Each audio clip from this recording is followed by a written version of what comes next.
مجھے بھی ان کے سنی کے اغوا کے فوراً بعد یہاں پہنچ جانے پر اور بار بار آپ کو گرفتار کر کے لے جانے پر اصرار کرنے پر شک تو گزرا تھا۔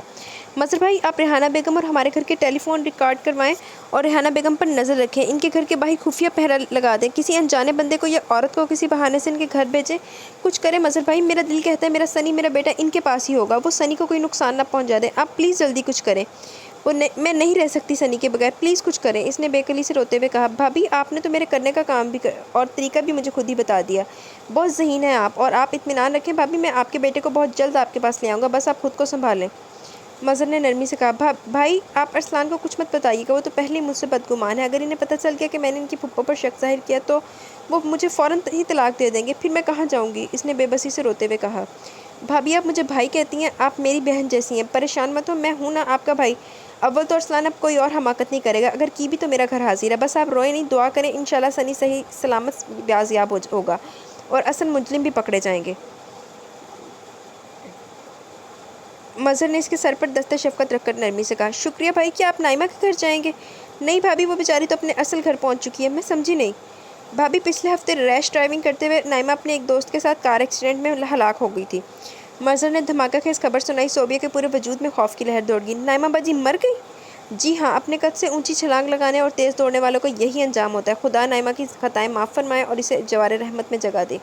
اس کے گھر والے تو یہ شہر بھی چھوڑ گئے ہیں، بیچاروں کی کافی بدنامی ہو گئی تھی نائمہ کی حرکتوں کی وجہ سے۔ خیر میں چلتا ہوں، سنی میرے بیٹے جیسے، میں اس کی تلاش میں کوئی کسر نہیں چھوڑوں گا، آپ بس خود کو حوصلہ دیں، اللہ حافظ، مظہر نے کہا اور گاڑی میں بیٹھ کر چلا گیا۔ نائمہ باجی، اللہ آپ کی روح پر اپنا کرم کرے، آپ کے گناہ معاف فرمائے، آپ کو جنت میں جگہ عطا کرے۔ صوبیہ نے آسمان کی طرف نگاہ بلند کر کے دعا کی، دو آنسو نائمہ کی موت کا سن کر اس کی آنکھوں سے بہہ نکلے۔ وہ اپنے آنسو پہنچتی اندر آ رہی تھی۔ ارسلان دروازے کے پاس کھڑا اسے دیکھ رہا تھا، اس نے بہت دکھ سے اسے دیکھا اور اندر چلی گئی۔ ارسلان بھی گاڑی لے کر سنی کی تلاش میں باہر نکل گیا۔ تھوڑی دیر جب ارد گرد کوئی نہیں تھا تو ریحانہ بیگم نے اپنے گھر فون کیا تو شاہانہ کے فون اٹھاتے ہی آہستہ سے بولی، شاہانہ میں ہوں، کہو سنی تنگ تو نہیں کرا؟ تنگ؟ او ممی، اس نے تو رو رو کر میری جان عذاب کر دیا، آپ بھی کمال کرتی ہیں ممی، سنی کو اغوا کر کے لانے سے پہلے اس کے فیڈر، کھانے پینے اور کپڑوں وغیرہ کا انتظام تو کرنا چاہیے تھا نا۔ آپ سن رہی ہیں اس کے رونے کی آواز؟ جب سے آنکھ کھلی ہے روئے چلے جا رہا ہے، مما مما کی رٹ لگا رکھی ہے۔ فیڈر ہو تو میں اسے دودھ بنا کر دوں نا، ماسی کو بھی آپ نے 2 دن کی چھٹی دے دی ہے۔ شاہانہ تو ان کے سوال پر پھٹ ہی پڑی، اسے چھٹی دینا ضروری تھا ورنہ وہ ہمارے منصوبے کا بھانڈا پھوڑ دیتی۔ خیر تم سنبھالو سنی کو، ارسلان کی تو جان ہے اس میں، اسے کچھ ہو گیا تو تم بھی اس کی دلہن نہیں بن سکو گی اور ہمارا ارسلان کی جائیداد پر قبضہ جمانے کا پلان دھرے کا دھرا رہ جائے گا۔ ریحانہ بیگم نے اسی آہستگی سے کہا، وہ تو ٹھیک ہے ممی، مگر مجھ سے نہیں سنبھلے گا یہ بچہ، سنبھالنا سیکھو، ارسلان کے سامنے تم سنی کو ماں کا پیار دو گی تو وہ تم پر اعتبار کرے گا، پھر جب تمہارے اپنے بچے ہو جائیں گے تو تمہارے قدم خود بخود اس گھر میں جم جائیں گے، پھر بے شک سنی کو نوکروں کے حوالے کر دینا، میں ابھی معاملہ سنبھالے رکھو ورنہ ساری محنت اکارت ہو جائے گی۔ ریحانہ بیگم نے صوبیہ کے کمرے کے بند دروازے کو دیکھتے ہوئے آہستہ سے کہا۔ ارسلان ابھی تک گھر نہیں آیا تھا، اس لیے وہ آرام سے شاہانہ کو فون کر رہی تھی۔ ویسے ممی، یہاں کی کیا صورتحال ہے؟ ارسلان کا کیا ری ایکشن اور مڈل کلاس صوبیہ صاحبہ کے مزاج کیسے ہیں؟ شاہانہ نے بڑے طنزیہ لہجے میں پوچھا تو وہ ہنس کر بولی، اس کے مزاج تو اب ٹھکانے لگیں گے، سمجھو کہ کام بن گیا، ارسلان نے اسے طلاق دینے کی دھمکی تو دے ہی دی ہے، میں اس لیے یہاں رکی ہوئی ہوں تاکہ وقفے وقفے سے ارسلان کو صوبیہ کے خلاف مواد دیتی رہوں۔ ممی، ہم سنی کو واپس کیسے گھر پہنچائیں گے؟ ارسلان کے گھر پہنچا دیں گے، میں لے آؤں گی، یہ کہہ کر کہ صوبیہ نے جاتے وقت سنی کو میرے حوالے کر دیا تھا تاکہ میں اسے تمہارے پاس پہنچا دوں، یا پھر چپکے سے گھر کے گیٹ کے قریب چھوڑ دیں گے اور بہانہ کر دیں گے کہ ہم آئے تو سنی گیٹ پر پڑا رو رہا تھا، کوئی بھی کہانی گڑھ لیں گے، یہ تم مجھ پر چھوڑ دو، اور سنی کا خیال رکھو۔ توبہ، یہ تو حلق پھاڑ پھاڑ کر رو رہا ہے، چپ کراؤ اسے۔ کیسے چپ کراؤں؟ مجھے کوئی تجربہ نہیں ہے اتنے سے بچے کو چپ کروانے کا، اور پہلے سنی کے لیے فیڈر، نیپی وغیرہ تو لا کر دیں، دودھ پی کر کچھ تو منہ بند ہوگا اس کا، شاہانہ بیزار لہجے میں کہا۔ اچھا اچھا، لاتی ہوں، بازار سے خریدنا پڑیں گی یہ چیزیں، اور تم بھی ذرا ٹھنڈے دل و دماغ سے کام لو، ذرا سی دیر میں گھبرا گئی، یاد رکھو ارسلان کی دولت کے خزانے کی کنجی ہے سنی، اسے کسی صورت نقصان نہیں پہنچنا چاہیے، سمجھی؟ یار، ریحانہ بیگم نے سنجیدگی اور سختی سے ہدایت دی۔ سمجھ گئی، اور ہاں ممی، یاد آیا، اسلام آباد سے ڈیڈی کا فون آیا تھا، آپ کا پوچھ رہے تھے، میں نے بتا دیا کہ آپ ارسلان کی طرف گئی ہیں، رات کو وہ دوبارہ فون کریں گے، شاہانہ یاد آنے پر بتایا۔ اچھا ٹھیک ہے، میں گھر آ جاتی ہوں، تم سنی کو چپ کرانے کی کوشش کرو، اس کی آواز تمہارے ڈیڈی کے کانوں تک نہیں پہنچنی چاہیے ورنہ بہت برا ہوگا، انہیں تو پہلے ایمانداری سے کھانے کی بیماری ہے۔ ریحانہ بیگم نے کہا تو وہ بولی، ٹھیک ہے، آپ سنی کا فیڈر کپڑے وغیرہ خرید کر گھر پہنچیں، اچھا آتی ہوں۔ ریحانہ بیگم نے یہ کہہ کر فون بند کر دیا اور چوروں کی طرح چاروں جانب دیکھا، کوئی بھی نہیں تھا، انہوں نے اطمینان کا سانس لیا اور اپنا پرس اٹھا کر باہر نکل آئی۔ وہ جا رہی تھی تو ارسلان گھر آ رہا تھا۔ ارسلان بیٹا، کچھ پتہ چلا سنی کا؟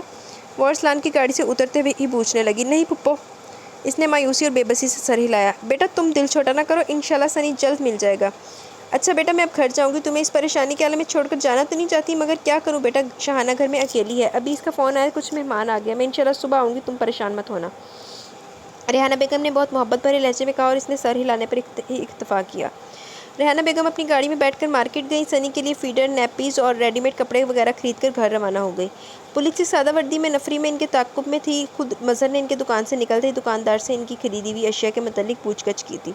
ثبوت تو مل گیا تھا اسے، مگر وہ انہیں مکمل اور ٹھوس ثبوت کے ساتھ رنگے ہاتھوں گرفتار کرنا چاہتا تھا۔ اپنے ساتھیوں کو الرٹ رہ کر پہرا دینے کی ہدایت کر کے خود وہ ٹیلی فون ایکسچینج کی جانب روانہ ہو گیا۔ آبزرویشن تو وہ ارسلان اور ریحانہ بیگم کے گھروں کے ٹیلی فونز پر اس وقت لگوا چکا تھا جب وہ ارسلان کے گھر سے صوبیہ سے بات کر کے نکلا تھا۔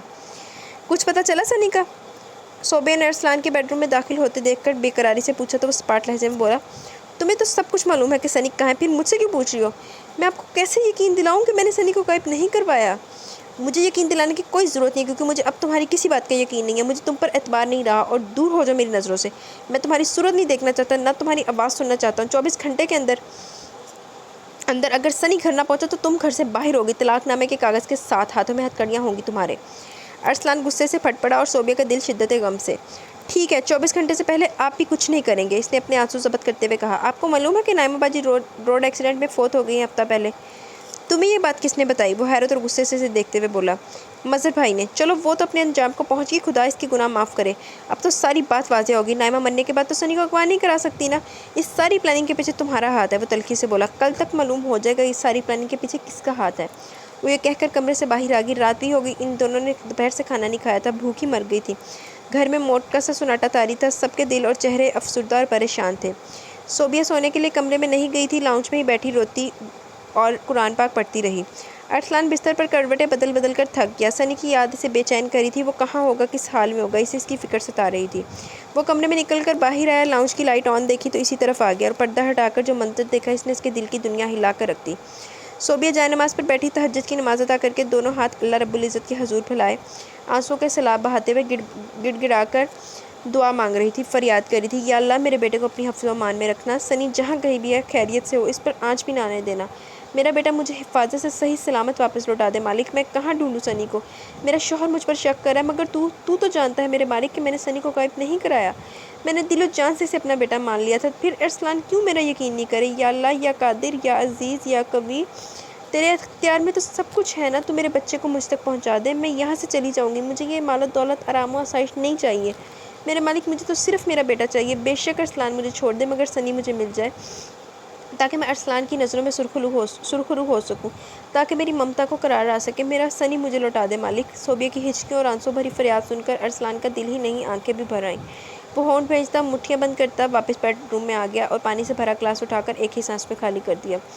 اللہ کے سامنے تو انسان صرف سچ بولتا ہے، اس کے سامنے جھوٹ بولنے کی کوئی جرات ہی نہیں کر سکتا، اس کا مطلب ہے کہ صوبیہ بے گناہ ہے، وہ معصوم ہے، اس نے سنی کو غائب نہیں کروایا، نائمہ مر چکی ہے، اس کی فیملی شہر چھوڑ چکی ہے، تو پھر کون ہے جس نے ہمارا بیٹا اغوا کیا؟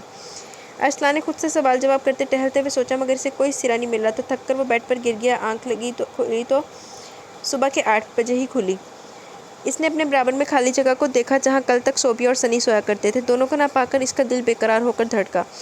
وہ ننگے پاؤں باہر بھاگا، صوبیہ بے قراری کے عالم میں روتی ہوئی ڈرائنگ روم میں چکر لگا رہی تھی، وہ اس کی حالت دیکھ کر حیران رہ گیا، یوں لگتا تھا جیسے اس کا سگا بیٹا گم ہو گیا ہو، اس وقت وہ اسے ایک دکھی اور پریشان ماں نظر آ رہی تھی۔ وہ دروازے پر ہی رک گیا اور اسے دیکھنے لگا، وہ کبھی بیٹھتی کبھی کھڑی ہو جاتی اور چکر لگانے لگتی۔ یا اللہ، میں کیا کروں، میرا سنی کہاں چلا گیا میرے اللہ؟ وہ بولتے بولتے رو پڑی اور صوفے پر سر پکڑ کر بیٹھ گئی۔ چند لمحوں بعد ایک دم سے اٹھی، ٹیلی فون سیٹ کے قریب رکھے صوفے پر آ بیٹھی اور مظہر کا موبائل نمبر ڈائل کیا۔ ہیلو، مظہر اسپیکنگ۔ السلام علیکم مظہر بھائی، میں صوبیہ بول رہی ہوں، بھائی کچھ پتہ چلا میرے بیٹے کا کہاں ہے سنی؟ اس نے بھیگتی آواز میں پوچھا۔ بھابھی آپ روئیں نہیں، حوصلہ رکھیں، سنی بہت جلد آپ کے پاس ہوگا۔ کب مظہر بھائی؟ میرا دل بہت گھبرا رہا ہے۔ ارسلان نے پھر کچھ کہا آپ سے؟ مظہر نے نرمی سے پوچھا۔ ہاں، مگر مجھے اس بات کی کوئی پرواہ نہیں ہے کہ ارسلان مجھے طلاق دیتے ہیں یا نہیں، مجھے صرف میرا سنی چاہیے، آپ پلیز اسے کہیں سے ڈھونڈ لائیں، اس نے روتے ہوئے کہا تو ارسلان کو اپنے کہے ہوئے الفاظ پر ندامت محسوس ہونے لگی، غصے، شک اور بدگمانی میں نہ جانے اس نے اسے کیا کچھ کہہ دیا تھا۔ بھابھی کچھ دیر صبر سے گزار لیں، انشاءاللہ سنی خیریت سے آپ کے پاس پہنچ جائے گا، آپ کا یقین درست تھا، ہم اصل مجرم تک پہنچ گئے ہیں، آپ اطمینان رکھیں، میں تھوڑی دیر تک خود گھر آؤں گا، ارسلان کو ساتھ لے کر جاؤں گا تاکہ وہ اصل مجرموں کو اپنی آنکھوں سے دیکھ لے اور آپ کی بے گناہی اس پر ثابت ہو جائے، اوکے؟ مظہر نے نرمی سے کہا۔ تھینک یو بھائی، اس نے کہہ کر ریسیور کریڈل پر رکھ دیا اور سنی کی صورت کی نگاہوں میں آنسو آئی تو وہ دونوں ہاتھوں میں چہرہ چھپا کر پھوٹ پھوٹ کر رونے لگی۔ ارسلان نے اس کی جانب بڑھنا چاہا مگر شرمندگی سے واپس مڑ گیا۔ نہا کر تیار ہو کر آیا تو مظہر پہنچ گیا۔ اس نے زبردستی سے ناشتہ کروا اور اپنے ساتھ جیپ میں بٹھا لیا۔ تم کہاں لے جا رہے ہو مجھے؟ ارسلان نے اسے گاڑی ڈرائیو کرتے دیکھ کر پوچھا۔ سنی سے ملوانے۔ کیا سچ؟ سنی مل گیا؟ کہاں ہے میرا بیٹا؟ وہ ٹھیک تو ہے نا؟ ارسلان نے بے قراری اور بے تابی سے سوالات کی بچھاڑ کر دی۔ وہ بالکل ٹھیک ہے اور میری ٹیم ٹھکانے پر پہنچ چکی ہوگی اب تک، اس نے گھڑی میں وقت دیکھ کر بتایا۔ کس نے اغوا کیا تھا میرے بیٹے کو؟ کیا صوبیہ کا اس معاملے میں کوئی ہاتھ ہے؟ ایک لگاؤں گا الٹے ہاتھ کی، مظہر نے اسے غصے سے ہاتھ دکھا کر کہا۔ تمہیں صحیح غلط اچھے برے کی کوئی پہچان ہی نہیں۔ دیکھ لینا خود اپنی آنکھوں سے کہ مجرم کون ہے، تاکہ یہ جو تمہاری آنکھوں پر شک، بے یقینی اور بدگمانی کی پٹی بندھی ہے نا، یہ اتر سکے۔ یار تو اس قدر غصہ کیوں ہو رہا ہے؟ ارسلان نے جھلا کر پوچھا۔ صبر کر، ابھی معلوم ہو جائے گا، اور پھر تو خود اپنے آپ پر غصہ ہو رہا ہوگا۔ تیرا دماغ صرف بزنس میں چلتا ہے، بیویوں کو سمجھنے کے معاملے میں تو کورا ہے، حماقتیں بھی کرتا ہے اور جب خمیازہ بھگتنا پڑتا ہے تو روتا بھی ہے، کڑتا بھی اور جلاتا بھی ہے، مظہر نے نہایت سنجیدہ اور سپاٹ لہجے میں کہتے ہوئے گاڑی ریحانہ بیگم کے بنگلے کے قریب روک دی۔ یہ تو پھپھو کے گھر کیوں لے آیا مجھے؟ ارسلان نے گیٹ کے دیکھ کر چونک کر پوچھا تو وہ گاڑی سے اترتے ہوئے بولا۔ ایسے ہی ذرا پھپھو جان سے حال احوال ہی پوچھ لوں۔ یار مجھے سنی سے ملنا، نہ جانے وہ کس حال میں ہوگا۔ وہ جیپ سے اتر کر بولا۔ ابھی ملنے نہ سنی سے بھی، تم اندر تو چلو، مظہر نے کہا، اور گیٹ جو پہلے سے کھلا ہوا تھا اسے اندر داخل ہو گیا۔ ارسلان نے بھی اس کی پیروی کی۔ اندر کچھ پولیس والے دکھائی دیتے ڈرائنگ روم میں پہنچے تو ریحانہ بیگم اور شاہانہ خوف اور شرمندگی سے سر جھکائے کھڑی تھی۔ یس سر، بچہ برآمد ہو گیا، مبارک ہو آپ کو۔ تھانے دار سنی کو اٹھائے ارسلان کی طرف بڑھتے ہوئے بولا۔ سنی ارسلان کو دیکھتے ہی رونے لگا۔ سنی میرا بیٹا، میری جان۔ ارسلان نے فوراً سنی کو اس کی گود سے لے لیا اور اسے دیوانہ وار چومنے لگا۔ وہ اور زیادہ شدت سے رونے لگا۔ پاپا پاپا، مما مما پاش جانا، مما پاش جانا، سنی روتے ہوئے بول رہا تھا۔ ارسلان نے اسے اپنے سینے سے لگا لیا۔ یا اللہ تیرا شکر ہے میرا بیٹا صحیح سلامت مجھے مل گیا۔ اللہ کے بعد اب صوبیہ بھابھی کا بھی شکریہ ادا کرو جن کے پر یقین شک اور ان مجرموں تک پہنچنے کے طریقے بتانے پر ہم سنی کو برآمد کر سکے ہیں، مظہر نے کہا تو وہ ریحانہ بیگم اور شاہانہ کو حیرت اور دکھ سے دیکھتے ہوئے بولا۔ تو پھپھو آپ نے میرے بیٹے کو اغوا کیا تھا؟ کیوں پھپھو؟ میں بتاتا کیوں، مظہر نے کہا۔ یہ صوبیہ کو تم سے طلاق دلوا کر اپنی بیٹی شاہانہ کو تمہاری دلہن اور تمہاری دولت کی مالک بنانا چاہتی تھی، اس لیے انہوں نے ایک سوچی سمجھی پلاننگ کے مطابق سنی کو اغوا کیا اور الزام معصوم صوبیہ بھابھی پر دھر دیا۔ یہ جھوٹ ہے۔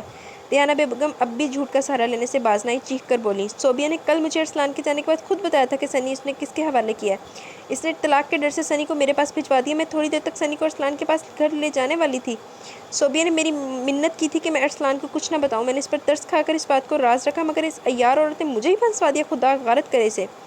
بس کیجیے ریحانہ بیگم، خدا کے قہر سے ڈریے، کیوں اس معصوم کی بد دعا دے رہی ہیں؟ کیا بگاڑا اس نے آپ کا؟ مجھے اندازہ نہیں تھا کہ آپ اس قدر گر سکتی ہیں۔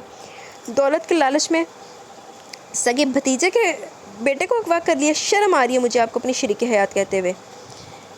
خالد صاحب اسلام آباد سے سیدھے گھر پہنچے اور جو صورتحال دیکھ کر ان کو شدید صدمہ پہنچا تھا، وہ غصے سے بولے تھے۔ ان دونوں ماں بیٹی کے رنگ مزید زرد پڑ گئے۔ وہ تو اسلام آباد گئے ہوئے تھے، اچانک کیسے آ گئے؟ ان کی پلاننگ بھی ناکام ہو گئی تھی، وہ سب کی خاص کر خالد صاحب کی نظروں میں گر بھی گئی۔ میں آپ کی ٹیلی فون ٹیپ سنوا سکتا ہوں جس سے واضح ہو جائے گا کہ آپ ہی اصل مجرم ہیں۔ اور ارسلان، تم تو سنی کو صوبیہ بھابھی کے حوالے کر کے آؤ، ان کی ممتا کا امتحان تو ختم کرو، مظہر نے کہا۔ یہ سب کیا ہے یار؟ ارسلان نے حیرت، دکھ اور بے یقینی کے عالم میں پوچھا۔ یہ سب ہے حقیقت ہے میرے دوست، صوبیہ بھابھی بے قصور ہیں، میں جاؤ سنی کو ان کی گود میں دے کر آؤ، ساری حقیقت ثبوت سمیت تمہارے سامنے پیش ہو جائیں گی، مظہر نے کہا۔ ارسلان روتے ہوئے سنی کو پیار کیا اور گیٹ کی طرف بڑھ گیا۔ رشید، اپنی گاڑی میں ارسلان صاحب کو گھر لے جاؤ اور واپس بھی لیتے آنا، مظہر نے اپنے سپاہی کو حکم دیا۔ وہ فوراً تکمیل کے لیے چل دیا۔ مظہر نے اپنے موبائل فون سے صوبیہ کو فون کر کے ساری صورتحال سے آگاہ کر دیا۔ صوبیہ تو اسی وقت سجدے میں گر گئی۔ سنی صحیح سلامت واپس مل گیا تھا اور وہ ارسلان کی نظروں میں بے گناہ ثابت ہو گئی تھی۔ وہ اسے کیا چاہیے تھا؟ وہ گیٹ کے پاس ہی ارسلان کے آنے کا انتظار کرنے لگی اور جو ہی وہ سنی کو لے کر اندر داخل ہوا، اس کی باہیں خود بخود سنی کو لینے کے لیے پھیل گئیں۔ سنی بھی مما مما پکارتا اس کے ممتا بھرے سینے میں سما گیا۔ آنسو اس کی آنکھوں سے رواں تھے اور ارسلان کو اس کی بے گناہی کا ثبوت مل چکا تھا۔ اپنے رویے پر اسے سخت شرمندگی ہو رہی تھی، وہ اس سے نظریں نہیں ملا پا رہا تھا۔ ہن ڈب کے مر جا ارسلان، چلو بھر پانی لے کے، بلکہ ادھر آ جا ساڈے باہر نا پانی کھڑا ہوا گٹروں کا، وہ ڈبکیاں لگا جا کے دفع ہونا۔ سنی بیٹا آؤ، میں دودھ پلاؤں اپنے بیٹے کو، بھوک لگی ہوئی نا میرے چاند کو، وہ سنی کو پیار کرتے ہوئے بولی۔ چلے ارسلان صاحب، سپاہی رشید نے کہا تو وہ چونک گیا۔ ہاں صوبیہ، میں تھوڑی دیر تک آتا ہوں، ارسلان نے اس سے کہا۔ سنی کا خیال رکھنے کی تاکید کرنا اب ضروری نہیں رہا تھا، وہ جان گیا تھا کہ وہ سنی کو ماں سے بڑھ کر چاہتی ہے اور اس کا خیال وہ خود سے زیادہ رکھے گی۔ وہ دوبارہ ریحانہ بیگم کے گھر آ گیا۔ مظہر نے ارسلان اور خالد صاحب کے سامنے ریحانہ بیگم اور شاہانہ کی ٹیلی فون پر ہونے والی گفتگو کی ٹیپ سنائی تو جہاں ریحانہ بیگم اور شاہانہ شرم سے زمین میں گڑ گئی، وہاں ارسلان کی نظروں سے گر بھی گئیں۔ میں سوچ بھی نہیں سکتا کہ آپ اس قدر خود غرض اور لالچی ہیں۔ آپ نے مجھے اپنا کر اپنی محبت جتا کر برباد کرنے کی کوشش کی اور صوبیہ کو میری نظروں میں مجرم ٹھہرایا، مجھے اس سے بدگمان کیا۔ آپ نے مجھے اور میں نے صوبیہ کو بہت ہرٹ کیا، اس کی خلوص اور محبت کا خون کیا میں نے، صرف آپ کے کہے میں آ کر۔ نہ جانے اس معصوم کو کیا کچھ کہتا رہا، کیسے سامنا کروں گا میں اس کا، پتہ نہیں وہ مجھے معاف بھی کرے گی کہ نہیں، مگر میں خود کو آپ کو کبھی معاف نہیں کروں گا۔ آپ نے تو رشتوں کا تقدس اور اعتبار ہی ختم کر کے رکھ دیا۔ ارسلان نے انہیں دیکھتے ہوئے غصیلے اور ٹوٹتے لہجے میں کہا، آپ اگر اب بھی اپنے جرم سے انکاری ہوں تو میں اس دکاندار سے بھی گواہی دلا سکتا ہوں جس سے آپ نے سنی کے لیے ضروری اشیاء خریدی تھی، اور محلے کے ایک بچے کی گواہی بھی آپ کو مجرم ثابت کرتی ہے جس نے آپ کو اپنی بالکونی سے سنی کو گود میں اٹھا کر لے جاتے اور پھر ارسلان کے گھر واپس خالی ہاتھ آتے دیکھا تھا۔ مگر میرا خیال ہے کہ اس ٹیپ کے بعد اب مزید کسی گواہی اور ثبوت کی ضرورت باقی نہیں رہی۔ اب کہیے کیا سلوک کیا جائے آپ کے ساتھ؟ بچے کو اغوا کرنے کی سزا جانتی ہیں نا آپ؟ مظہر نے کہا تو وہ دونوں ماں بیٹی رونے لگی۔ ارسلان بیٹا مجھے معاف کر دو، میں دولت کے لالچ میں اندھی ہو گئی تھی، مجھے معاف کر دو بیٹا، میں صوبیہ سے بھی معافی مانگ لوں گی۔ ریحانہ بیگم نے روتے ہوئے اس کے سامنے ہاتھ جوڑ دیا، آپ کا جرم ناقابل معافی ہے، میں آپ سے اب کوئی تعلق کوئی واسطہ نہیں رکھنا چاہتا، مر چکی ہیں آپ میرے لیے۔ وہ غصیلے لہجے میں بولا، ایسا نہ کہو بیٹا ورنہ میں ساری زندگی شرمندگی کی آگ میں جلتی رہوں گی۔ ریحانہ بیگم نے تڑپ کر کہا، آپ کو جلنا بھی چاہیے، آپ نے مجھے اور صوبیہ کو کتنی اذیت اور تکلیف سے دوچار کیا آپ کو اس کا اندازہ نہیں ہے۔ آپ میرا گھر اجاڑنا چاہتی تھی، اس معصوم لڑکی کو طلاق دلوا کر درد بدرد کرنا چاہتی تھی، شکر ہے خدا کا کہ اس نے ہمیں برباد ہونے سے جدا ہونے سے بچا لیا۔ آپ نے تو کوئی کسر نہیں چھوڑی تھی، وہ کم عمر لڑکی آپ کے داؤ پہ سمجھ گئی، میں ہی نہ سمجھ سکا، آپ کے خلوص میں چھپا خنجر میں ہی نہ دیکھ سکا، افسوس صد افسوس، آپ کو کیا سمجھا اور آپ کیا نکلی۔ ارسلان نے غصے اور دکھ سے کہا، ارسلان بیٹا میں تم سے بہت شرمندہ ہوں، ان کا جرم ایسا نہیں ہے کہ انہیں اتنی آسانی سے معاف کیا جا سکے، لیکن بیٹا میرے سفید بالوں کو دیکھتے ہوئے اگر ہو سکے تو انہیں معاف کر دو۔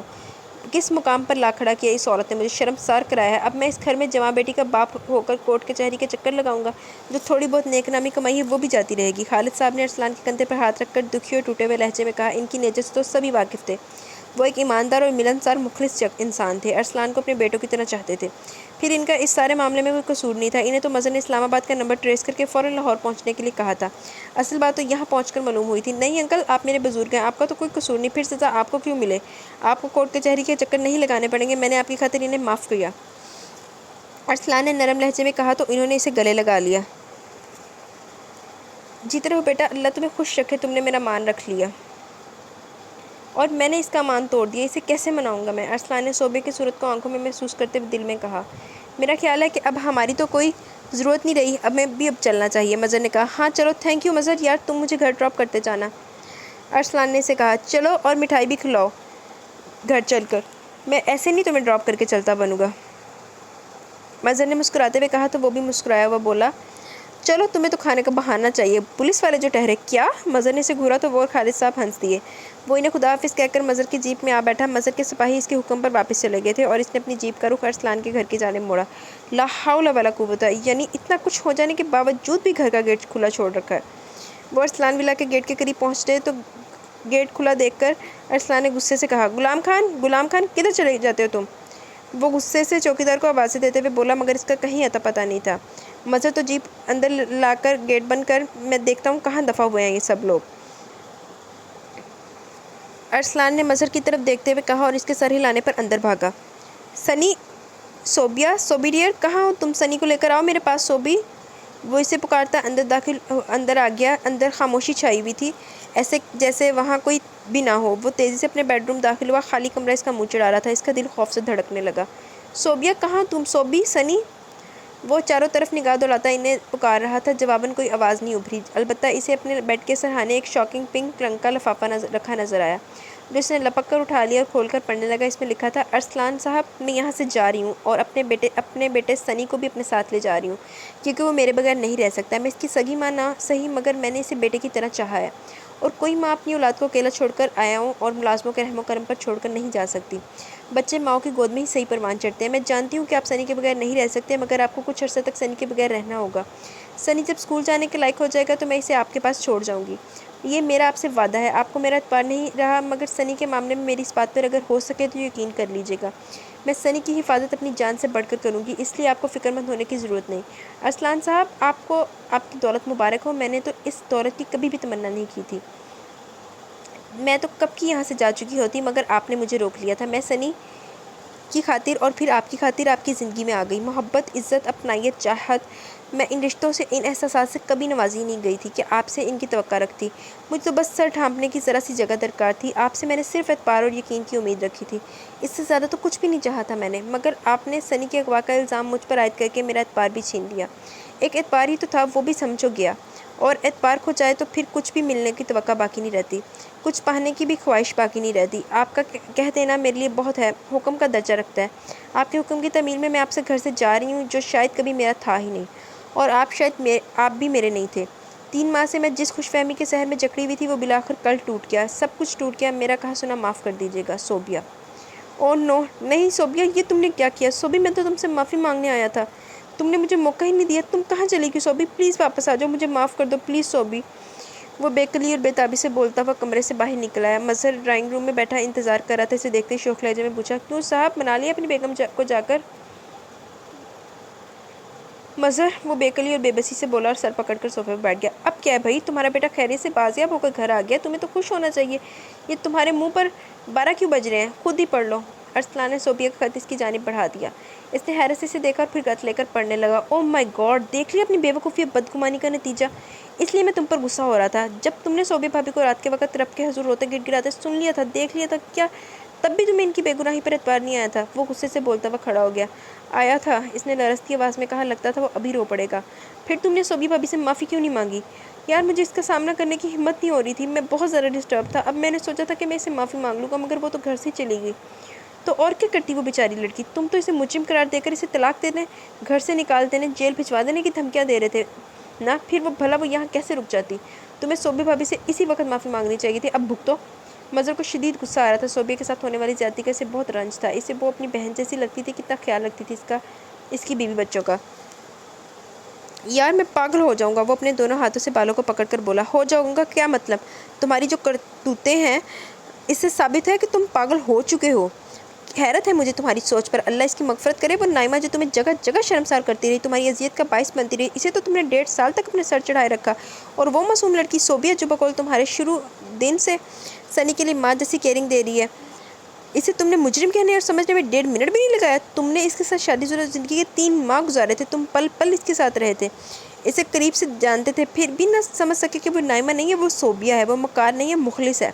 تم نے اس پر نائمہ جتنا بھی اعتبار نہیں کیا، جس لڑکی نے تمہارے بیٹے کو ماں کا پیار دیا، تمہیں ازدواجی زندگی کا ہر سکھ دیا، اسے تم نے اس قدر ذلیل اور دکھی کر دیا کہ وہ معصوم اپنی بے گناہ ہونے کے باوجود گھر چھوڑ کر چلی گئی۔ او گاڈ! مظہر اسے خوب لتاڑتے ہوئے غصے سے دیکھ رہا تھا۔ ارسلان کی حالت قابل رحم تھی۔ مظہر یار میں نہیں رہ سکتا اس کے بغیر، وہ بے بسی سے بولا۔ صوبیہ کی محبت نے بہت شدت سے اس کے من میں واویلا مچایا تھا، وہ اندر سے تڑپ رہا تھا اس کے لیے۔ کس کے؟ سنی کے بغیر؟ سنی کی مجھے فکر نہیں، مجھے یقین ہے کہ صوبیہ اس کا بہت زیادہ خیال رکھے گی، میں ان دونوں کے بغیر نہیں رہ سکتا، میں صوبیہ کے بغیر نہیں رہ سکتا۔ اس سے ٹوٹتے لہجے میں اعتراف کیا۔ بڑی جلدی خیال آ گیا جناب کو، مظہر نے طنزیہ لہجے میں کہا۔ جس کے بغیر رہ نہیں سکتے اس کے ساتھ ایسا سلوک کیا جاتا ہے، اس پر اس طرح شک کیا جاتا ہے، ایسے بدگمان ہوا جاتا ہے اس سے۔ میں مانتا ہوں کہ مجھ سے بڑی زیادتی ہوئی ہے، مگر میں تو اس سے معافی مانگ لیتا، وہ مجھے مہلت اور موقع تو دیتی، وہ مجھے مل جائے گی تو میں اس سے معافی مانگ لوں گا، کچھ کرو ورنہ میں مر جاؤں گا۔ ارسلان نے بھرائی ہوئی آواز میں کہا تو اس نے اس کے کندھے کو تھپکتے ہوئے کہا، اچھا اب زیادہ جذباتی ہونے کی ضرورت نہیں ہے، پہلے عقل سے کام لیا تو یہ دن نہ دیکھنا پڑتا۔ میں کیا کرتا؟ تو جانتا ہے کہ سنی میری جان ہے، اس بے بسی سے بھیگتی آواز میں کہا اس نے۔ تو اس کے لیے صوبیہ بھابی کی جان لینا ضروری تھی کیا؟ وہ بھی تو سنی کو اپنی جان سے زیادہ چاہتی ہیں، تو نے ان کے اعتبار کا پیار کا خون کر دیا، کتنا ہرٹ ہوئی ہوں گی وہ، مظہر نے تعصب بھرے لہجے میں کہا۔ وہ جا کہاں سکتی ہے، اس کا تو کوئی ٹھکانہ بھی نہیں ہے۔ ارسلان کو فکر لاحق ہوئی، کیوں صوبیہ بھابی کا میکا نہیں ہے کیا؟ اس کے چچا جو نکاح میں شریک ہوئے تھے وہ ان کے پاس ہی گئی ہوگی۔ مظہر نے سنجیدگی سے کہا، نہیں یار، وہ وہاں سے اس کی چاچی کے ظلم و ستم کی وجہ سے نکالی گئی تھی، اس چچا نے اسے یہاں امتحان دینے اور پھر جاب کرنے کے لیے بھیجا تھا، اس کی چچی اسے اپنے گھر میں برداشت نہیں کرتی تھی، صوبیہ کی وجہ سے ان کی بیٹی کے رشتے نہیں آتے تھے، لوگ صوبیہ کو پسند کر جاتے تھے، مجبوراً اس کے چچا نے اسے یہاں بھیجا تھا، وہ واپس وہاں نہیں گئی ہوگی۔ ارسلان نے سنجیدہ اور رنجیدہ لہجے میں اسے بتایا۔ واہ میرے دوست واہ، کیا سلوک کیا تو نے اس دکھ اور غموں کی ماری لڑکی کے ساتھ، کیا اس کا خوشیوں پر کوئی حق نہیں تھا؟ تیرے اس رویے کی وجہ سے تو اس رشتوں پر رہا سہا اعتبار بھی جاتا رہا ہوگا، وہ تو پہلے ہی دکھی تھی، تو نے اسے مزید دکھی کر دیا۔ مظہر کو صوبیہ کی کہانی سن کر حقیقتاً بہت دکھ ہوا، اس لیے تپ کر بولا تو ارسلان بھی پرنم آواز میں کہا، تم مجھے بس اتنا بتا دے کہ طنز کرنے کے علاوہ تو میرے لیے کچھ کرے گا کہ نہیں؟ کرتا ہوں یار، ویسے تو چیک کر لے کہیں وہ جاتے جاتے تیرے پراپرٹی کے کاغذات زیورات وغیرہ نہ ساتھ لے گئی ہو۔ مظہر نے موبائل آن کرتے ہوئے کہا، کچھ نہیں لے گئی وہ اپنے ساتھ سوائے میرے سکون کی دولت کے، سوائے میرے بچے کے۔ وہ تو صرف اپنا وہ سامان ساتھ لے کر گئی ہے جو وہ یہاں آتے ہوئے وقت اپنے ساتھ لے کر آئی تھی۔ میری دی ہوئی خریدی ہوئی ہر چیز اپنی جگہ پر موجود ہے۔ حوصلہ کر، مل جائیں گے وہ دونوں۔ مظہر کو اس کی حالت پر دکھ ہونے لگا۔ کب مل جائیں گے وہ؟ تو اس وقت سے مجھ پر طنز کے تیر برسائے جا رہا ہے۔ تیرا پرس میں ہونے کا کیا فائدہ مجھے؟ ارسلان نے بمشکل اپنے آنسو ضبط کرتے ہوئے کہا، میں دوست ہوں تیرا، تجھے پریشان و دکھی دیکھ کر مجھے بھی تکلیف ہوتی ہے اور ہو رہی ہے۔ چل اٹھو، چلو میرے ساتھ، وہ زیادہ دور نہیں گئی ہوں گی، ہم انہیں ڈھونڈ لیں گے۔ میں موبائل پولیس کو بھی الرٹ کر دیتا ہوں۔ مظہر نے اس کا شانہ تھپک کر اٹھتے ہوئے کہا اور پولیس فون کا نمبر ملایا۔ ہاں رشید، سنو، وہ بچہ سنی جسے ہم نے آج بازیاب کرایا، اسے اس کی ماں لے کر گھر سے چلی گئی ہے۔ تم تمام ناکوں پر پہرا لگا دو، بسوں اور ریلوے اسٹیشن پر چیک کرو، موبائل فورس کو بھی میرا پیغام پہنچا دو، شہر کا چپا چپا چھان مارو، وہ دونوں ملنے چاہیے۔ مظہر نے سنجیدہ اور حاکمانہ لہجے میں کہا، ویسے رشید بھی کہندا ہوئے گا، چلو جی پھر نیا سیاپا، پھر وہی سیاپا۔ رشید کہندا پہلے مسا بچہ لب کے لے آئی سی، ہن بچے دے نال ماں بھی گواچ گئی۔ لیکن Sobia, I am with you, تو بالکل چنگا کیتا اجے تو اتھے رہ کے معاف کر دیندی تے اتھے ناول مک جاندا تے میں تینوں کدی معاف نہیں کرنا سی۔ رائٹ سر، اور ہاں وہ مل جائیں تو انہیں نہایت ادب اور عزت کے ساتھ میرے یا ارسلان صاحب کے گھر پہنچا دینا، کوئی بدتمیزی نہیں ہونی چاہیے ان کے ساتھ، سمجھ گئے؟ اوکے؟ مظہر نے بات مکمل کرتے موبائل آف کر دیا اور ارسلان کو لے کر باہر نکلا تو غلام خان 2 کالے بکرے لیے اندر داخل ہوا۔ تم کہاں غائب تھے؟ ارسلان نے اسے دیکھتے سوال داغا۔ صاحب، بیگم صاحب نے ہم کو بکرے لانے کو بھیجا تھا سنی بابو کا صدقہ اتارنے کے واسطے، یہ دیکھو صاحب، ہم بکرے لے آئے ہیں۔ وہ اسے بکرے دکھاتے ہوئے بتا رہا تھا، اس کا دل مچل اٹھا۔ بکرے تو تم لے آئے غلام خان، مگر صوبیہ بی بی تو سنی بابو کو لے کر یہاں سے چلا گیا ہے، اب انہیں ڈھونڈو، تم کو تو بھی فوراً جانے کا پڑی تھی۔ مظہر نے اسی کے لہجے میں کہا تو وہ حیران پریشان سے ارسلان کو دیکھتے ہوئے بولا، معاف کرنا صاحب، ہم کو نہیں معلوم تھا کہ بی بی صاحب سنی بابو کو لے کر چلا جائے گا، اب ہم ان بکروں کو کیا کریں صاحب؟ وہی کرو جو تمہاری بی بی نے کہا تھا۔ ارسلان یہ کہہ کر مظہر کی جیپ میں بیٹھ گیا۔ ہن بڑی بی بی دی گلاں من رہا۔ پولیس اور ارسلان نے خود سارا شہر گھوم پھر کر دیکھ لیا، صوبیہ اور سنی کا کوئی سراغ نہیں ملا۔ رات کے 9 بجے وہ ناکام اور شکست خوردہ سا گھر پہنچا تھا۔ مظہر اسے چھوڑنے آیا تھا۔ اس نے ملازمت سے اس کے لیے کھانا کھانے کا کہا تو وہ بھڑک کر بولا، نہیں کھانا مجھے کھانا، میری بیوی اور بیٹا لاپتہ ہیں اور تمہیں مجھے کھانا کھانے کا مشورہ دے رہے ہو؟ میرے دوست، بھوکے رہنے سے اگر پریشانیاں دور ہو سکتی، مسائل حل ہو سکتے تو دنیا بھر کے غریب اور قحط زدہ ملکوں کے لوگوں کے سب مسائل اور پریشانیاں دور ہو گئی ہوتی۔ زندہ رہنے کے لیے انسان کو ایندھن کی ضرورت ہوتی ہے، کم کھانے سے کھانا کھا لینا زیادہ بہتر ہے۔ اسی طرح تمہارا جسم تو توانا رہے گا نا۔ اپنے بیوی بچے کی تلاش کے لیے بھوکے رہنے سے کیا وہ مل جائیں گے؟ چلو کھانا شروع کرو، مظہر نے سنجیدگی سے روب سے سمجھاتے ہوئے کہا۔ بھوک لگے گی تو کھا لوں گا، اب جاؤ، صبح سے میرے ساتھ خوار ہوتے پھر رہے ہو۔ تمہارے ایس پی ہونے کا مجھے کوئی فائدہ نہیں ہے۔ ایک 20-22 برس کی لڑکی اور سال بھر کا بچہ تمہاری فورس سے ڈھونڈا نہ گیا، نہ جانے وہ کہاں ماری ماری پھری ہوگی بچے کو لے کر۔ انہوں نے کچھ کھایا پیا بھی ہوگا کہ نہیں؟ ارسلان نے فکر تفکر، دکھ اور پریشانی سے بھیگتے لہجے میں کہا۔ حوصلے سے کام لو، صوبیہ بھابی نے اتنا بڑا قدم کسی سہارے کی بنیاد پر ہی اٹھایا ہوگا، وہ انشاءاللہ جہاں کہیں بھی ہوگی خیریت سے ہوں گی۔ کھانا کھا لو، میں چلتا ہوں، تلاش جاری ہے، انشاءاللہ ان کی واپسی تک جاری رہے گی۔ اوکے؟ ٹیک کیئر، اللہ حافظ۔ مظہر نے اس کے شانے پر ہاتھ رکھ کر کہا، اللہ حافظ۔ ارسلان نے اس کی طرف دیکھ کر جواب دیا اور اس کے جانے کے بعد کھانے کے ارادے سے نوالا توڑا تو ایک ہنستی مسکراتی شام یاد آ گئی۔ لو میرا بیٹا، ہے نا مزے کا آلو والا کباب؟ صوبیہ سنی کو اس کی پسند کا کھانا کھلاتے ہوئے پیار سے پوچھ رہی تھی اور مسکراتے ہوئے ہوں کر رہا تھا۔ ارسلان کھانا کھانے کی بجائے سے سنی کو کھانا کھلاتے دیکھ رہا تھا۔ ارسل، آپ کھانا کیوں نہیں کھا رہے؟ صوبیہ نے اسے ہاتھ پر ہاتھ رکھ کے دیکھ کر پوچھا، آپ کھلا ہی نہیں رہی؟ وہ مسکراتے ہوئے بولا تو ہنس کر بولی، آپ کو بھی میں کھانا کھلاؤں گی کیا؟ جی ہاں، جب بیٹے کو کھلا سکتی ہیں تو بیٹے کے پاپا کو کیوں نہیں کھلا سکتی؟ یہ بات ہے تو یہ لیجیے، آپ بھی کیا یاد کریں گے کہ ایسی خدمت گزار بیوی کی ہمسفری نصیب ہوئی ہے۔ صوبیہ نے مسکراتے ہوئے اس کے لیے نوالا بنایا۔ چلیں باقی خود کھائیں۔ وہ ایک نوالا کھلا کر سالن اور چپاتی کی پلیٹ اس کے سامنے رکھتے ہوئے بولی تو اس نے مسکراتے ہوئے کہا، اس شرط پر کہ پہلا نوالا ہمیشہ تم مجھے کھلاؤ گی۔ اچھا جناب، سنی کے پاپا بھی اس وقت خود سنی لگ رہے ہیں۔ وہ ہنستے ہوئے بولی تو وہ بھی خوش دلی سے ہنس دیا۔ صاحب جی، کھانا ٹھنڈا ہو رہا ہے۔ زبیدہ کی آواز پر وہ ماضی کی خوشگوار یادوں سے باہر نکل آیا تو صوبیہ اور سنی کی خالی کرسیوں کو دیکھ کر اس کا دل بھی سائیں سائیں کرنے لگا اور وہ کرسی کھسکا کر کھڑا ہو گیا۔ برتن اٹھا لو یہاں سے، زبیدہ سے کہہ کر وہ بیڈ روم میں آ گیا جہاں صوبیہ کی یادیں سنی کی چہکانے سے تڑپانے کے لیے ہر سو بکھری ہوئی تھی اور وہ خود بھی اس وقت بکھر رہا تھا۔ وہ تھک گیا تھا، بمشکل اس نے شاور لیا اور آ کر بستر پر گر گیا۔ تھکن کی وجہ سے نیند نے اس پر غلبہ پا لیا۔ صبح دیر تک وہ سوتا رہا، بیدار ہوا تو دکھ بھی بیدار ہو گیا۔ اس نے صوبیہ اور سنی کو ڈھونڈنے کا عزم نئے سرے سے باندھا اور شاور لے کر تیار ہو گیا۔ 2 دن سے بھوکا تھا، لہٰذا ناشتہ کرنے سے ہاتھ نہیں کھینچا۔ بھوک میٹھی تو دماغ اور جسم بھی تازہ دم ہو گیا۔ اس نے مظہر سے فون پر بات کی، اس کے پاس کوئی اچھی خبر نہیں تھی اس کے لیے۔ وہ اب مظہر کو ساتھ لے کر صوبیہ اور سنی کی تصاویر لیے شہر کے دارالامان چھانتا پھر رہا تھا۔ وومن ہاسٹل تک وہ دیکھ آئے تھے لیکن انہیں صوبیہ اور سنی کہیں نہیں ملے۔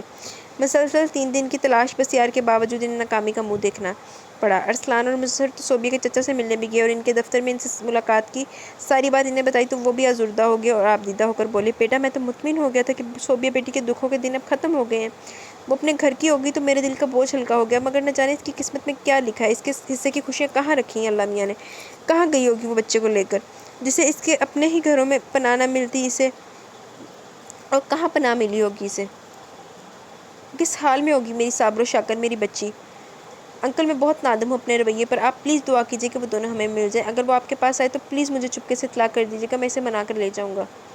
ارسلان نے ان کا ہاتھ تھام کر ملتجی لہجے میں کہا، ٹھیک ہے بیٹا، اللہ تمہیں جلد تمہارے بیوی بچے تک پہنچائے، میں تو ہر دم اس کے لیے دعا مانگا کرتا ہوں، چچا نے پرنم لہجے میں کہا۔